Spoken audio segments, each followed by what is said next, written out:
दोस्तों नमस्कार, मैं आपका दोस्त अमित स्वागत करता हूं अपने YouTube चैनल अमित इलेक्ट्रॉनिक्स में। दोस्तों ये लुमिनस इकोआर 1050 के ओवरलोड सेक्शन का डायग्राम है। तो कल ये पूरा दिन हम मेहनत करके बहुत इसको अच्छे से बनाए हैं आपके लिए।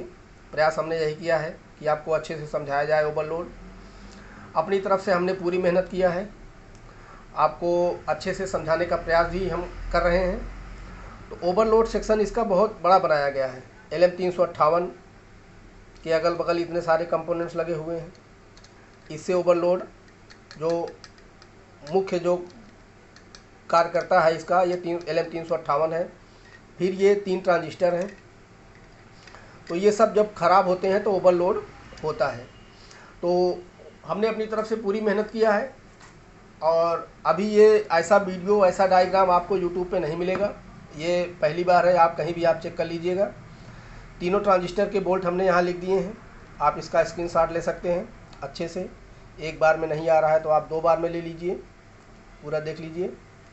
2 बार में स्क्रीनशॉट आप लेके आप जोड़ लीजिएगा, समझ लीजिएगा। तो आप हमारा वीडियो यदि आपको पसंद आता है तो आप सब्सक्राइब ज़रूर कीजिए। हम देखते हैं कि आप लोग हमारा वीडियो तो देख लेते हैं लेकिन सब्सक्राइब बहुत कम लोग कर रहे हैं, शायद पसंद नहीं आता या जो भी कारण हो। तो मैं आपसे रिक्वेस्ट करूंगा कि आप सब्सक्राइब जरूर कीजिए और लाइक कीजिए। तो ओवरलोड सेक्शन पे आपको स्टेप बाय स्टेप पूरी एक एक चीज़ हम बताते हैं। तो देखिए पिन नंबर 2 और 3 पर ये सेंट रजिस्टेंस लगा हुआ है। इसके दोनों तरफ से सप्लाई दी गई है। ये सेंट रजिस्टेंस है, देख लीजिए आप। ये इसके देखिए स्किप में दोनों तरफ से पिन नंबर 2 और 3 पे सप्लाई दी गई है। इस किट को हमने पूरा ओपन किया है सिर्फ डायग्राम बनाने के लिए। इसी के माध्यम से ये डायग्राम बनाया है।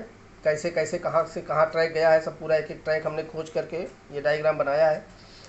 तो जब भी पिन नंबर देखिए, ये पिन नंबर 3 पे सप्लाई आ रही है, देख लीजिए।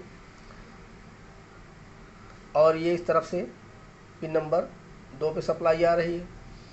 तो जब आपका सेट थोड़ा चलता है, थोड़ा का मतलब 1-2 सेकंड के लिए ऑन होता है और एम्पियर लेता है, लोड लेकर ओवरलोड जाता है, तब आप समझ लीजिए कि इसके ड्राइव सेक्शन में मासफेट में फॉल्ट है। क्योंकि जब मासफेट कहीं शॉर्ट होगा, कोई चारों चैनल में से कोई चैनल, 1 चैनल या 2 चैनल शॉर्ट होगा, तब लोड पड़ेगा। इसके देखिए ये हीट सिंक से जो सोर्स से ये जुड़ा हुआ है, सोर्स से सप्लाई आ रही है, देखिए सोर्स से। तो सोर्स इसका मासफेट का देखिए लगा हुआ है ये। तो ये सेंट रजिस्टेंस हीट होता है, यहाँ सप्लाई थोड़ी डाउन होती है। निगेटिव वोल्ट जब डाउन होगा तो ये इसका पिन नंबर 3 इनपुट है, पिन नंबर 1 आउटपुट है और इसका पिन नंबर 7 भी आउटपुट है। तो पिन नंबर 1 से इसके सप्लाई आउट होती है, माइक्रो आईसी के पिन नंबर 3 पे सीधा चली जाती है। ये हमने गलती से 2 पे जोड़ दिया था, लेकिन ये पिन नंबर 3 है, इसको आप समझ लीजिए। तो ये पिन नंबर 1 से जो सप्लाई आउट होती है R121 1K के रजिस्टेंस से, फिर R118 1.2K के रजिस्टेंस से पिन नंबर 3 पे सप्लाई आपकी 0 वोल्ट जो मिलना चाहिए, यहाँ पे सप्लाई बढ़ जाएगी तो सेट आपका ओवरलोड पे चला जाएगा, निश्चित चला जाएगा। इसको आप ध्यान में रखिए। तो फिर दूसरा जो इसका सेक्शन है, दूसरा जो ये पिन नंबर 13 से लगभग 1.4 वोल्ट आउट होता है। तो R122 1K का रजिस्टेंस है। इससे होकर एक R123 4.7K का ग्राउंड पे गया हुआ है। ये है पिन नंबर 13। यहाँ देखिए 2 रजिस्टेंस है, ये वाला ग्राउंड है। यहाँ से अंदर से ट्रैक आप पकड़ेंगे तो सीधा इस ट्रांजिस्टर के बेस पे आएगा। अंदर से सीधा इस ट्रांजिस्टर के बेस पे सप्लाई आ रही है। बेस पे लगभग इसके 0.2 वोल्ट 0.3 वोल्ट लगभग सप्लाई आएगी। जब हमने नापा था तो 12 वोल्ट हमारी बैटरी थी, उस हिसाब से 0.2 वोल्ट हमको मिला था, 0.21 वोल्ट। तो 0.21 वोल्ट लगभग इस पे सप्लाई आपको मिलेगी। और इसके इमीटर पे 0 वोल्ट और कलेक्टर पे इसके 8.1 वोल्ट। फिर सप्लाई आगे आएगी। ये कलेक्टर, इसका बेस जुड़ा हुआ है, इसका बेस जुड़ा हुआ है, इसका इमीटर, इसका कलेक्टर जुड़ा हुआ है। तो इसके बेस पे जो सप्लाई मिलेगी लगभग मिलेगी आपको 8.1 वोल्ट। इसके इमीटर पे 7.9 वोल्ट लगभग, और कलेक्टर पे इसके लगभग सप्लाई मिलेगी 0 वोल्ट आपको। फिर इसके बेस पे जो सप्लाई मिलेगी ये 8.1 वोल्ट, और इसके इमीटर पे जो सप्लाई मिलेगी 7.9 वोल्ट और कलेक्टर पे इसके 12 वोल्ट सप्लाई आपको देखने को मिलेगी। तो दूसरी चीज़, ये Q14 ट्रांजिस्टर है आपका NPN ट्रांजिस्टर 7CW जिसका नंबर है। ये ट्रांजिस्टर NPN ट्रांजिस्टर है Q14 7CW। Q34 है ट्रांजिस्टर आपका PNP 2F लगा होगा। और ये Q15 ट्रांजिस्टर है NPN ट्रांजिस्टर 7CW। तो आपको ओवरलोड के समय यदि सीधा बैटरी जैसे आप जोड़ते हैं, सीधा सेट आपका तुरंत ओवरलोड पे जाता है। तो आप ये IC का वोल्टेज आप चेक कीजिए। 1 नंबर पिन पे जो 0 वोल्ट, 2 नंबर पे 0 वोल्ट, 3 नंबर पे 0 वोल्ट, 4 नंबर पे -8.7 वोल्ट। जब हमने इसको जब वोल्टेज हम इसका चेक कर रहे थे तो हमारी बैटरी 12 वोल्ट पे थी, तो उस हिसाब से 8.7 वोल्ट, 8.9 वोल्ट भी हो सकता है, 8 वोल्ट भी हो सकता है, मतलब -8.7, 8.78 वोल्ट ऐसे मिलेगा आपको पिन नंबर 4 पे। 5 नंबर पिन इसका ग्राउंड है 0 वोल्ट, 6 नंबर पिन इसका 0 वोल्ट और ये 7 नंबर पिन पे लगभग 0.1 वोल्ट के आसपास आपको सप्लाई मिलेगी। 8 नंबर पिन इसका डायरेक्ट 12 वोल्ट है। तो इस सेक्शन में जब फॉल्ट होगा तब जो ये R11700 ohms के रेजिस्टेंस से होकर ये C64PF पे सप्लाई आती है, फिर 2 डायोड के माध्यम से पिन नंबर 4 पे ये नेगेटिव जो सप्लाई आती है ये कहीं ना कहीं ब्रेक हो जाएगी जब ये ट्रांजिस्टर आपके ख़राब होंगे। तो ये जब भी ये नेगेटिव सप्लाई नहीं मिलेगी तो पिन नंबर 1 से आपका वोल्टेज बढ़ जाएगा पिन नंबर 3 पर, माइक्रो IC के पिन नंबर 3 पर। और पिन नंबर 7 से सप्लाई 1 निकलती है, पिन नंबर जाती है 24 पर, इस पर भी सप्लाई आपकी बढ़ जाएगी, तब भी सेट आपका ओवरलोड पे जाएगा। लेकिन ये जब निगेटिव वोल्ट मिल रहा है, इस IC पे सारे वोल्ट मिल रहे हैं, तब हो सकता है कि आपका ये 358 ख़राब हो।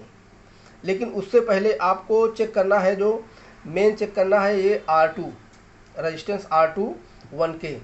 यदि ये रजिस्टेंस ओपन होता है, जैसे ही ये रजिस्टेंस ओपन होगा, पिन नंबर 13 पे सप्लाई आपको बढ़ जाएगी लगभग 12 वोल्ट 11 वोल्ट के आसपास। जब यहाँ पे 12-11 वोल्ट सप्लाई बढ़ जाएगी तो R113 1K की रजिस्टेंस से जो सप्लाई जा रही है पिन नंबर 24 पर, ये सप्लाई भी आपकी बढ़ जाएगी। तो ये R2 कई जगह हमको ख़राब मिला है, तो R2 को आप ज़रूर चेक कीजिए। ये 2 रजिस्टेंस हैं, यदि ये रजिस्टेंस ख़राब होता है तब भी आपकी सप्लाई यहाँ पे बढ़ेगी और इसके अलावा आपका चार्जिंग एम्पियर भी आपका हाई होगा।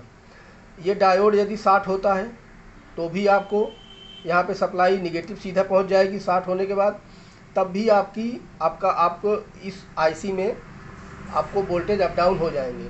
तो ये डायोड वायर कभी कभार शॉर्ट होते हैं। जो ओपन होने वाली चीज़ है ये मेन ओपन होती है R2। 358 के बाद ये R2 ज़रूर चेक करना है 1K का। ये 2 डायोड हैं, ये डायोड शॉर्ट और ओपन दोनों के लिए हमेशा चेक करना है आपको ओवरलोड के सेक्शन में। और ये 3 ट्रांजिस्टर हैं, NPN, PNP, NPN, ये 3 ट्रांजिस्टर आपको ज़रूर चेक करना है।